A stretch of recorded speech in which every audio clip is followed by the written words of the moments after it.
बिस्मिल्लाहिर्रहमानिर्रहीम। अस्सलाम वालेकुम स्टूडेंट्स, आज हमने सरगर्मी पेज नंबर 31 सॉल्व करना है। हमारा फर्स्ट क्वेश्चन है जी, हर्फ को इसकी तस्वीर से मिलाएं।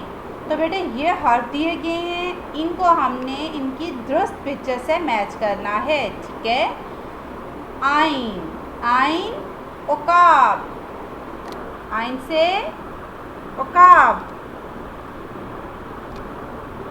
काफ से गुलेल, कायदे आज़म के फवारा, काफ से कायदे आज़म, फे से गुलेल, फे से फवारा।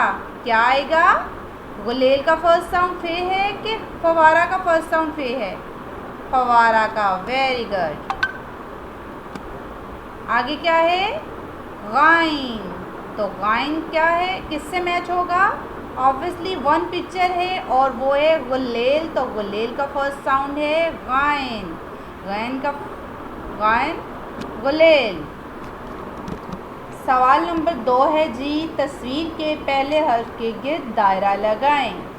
क्या है ये? कैंची। तो कैंची का फर्स्ट साउंड क्या है? फ के क कैंची, क कैंची, का कैंची। गार, गार का फर्स्ट साउंड क्या होगा? क के गो, गाइन, ग गार। ये क्या है? फौजी, फौजी का फर्स्ट साउंड ग के फ फ फ फौजी, फ फौजी। ऐनक का फर्स्ट साउंड क्या है? ए के फ ए ऐनक, आइन से ऐनक,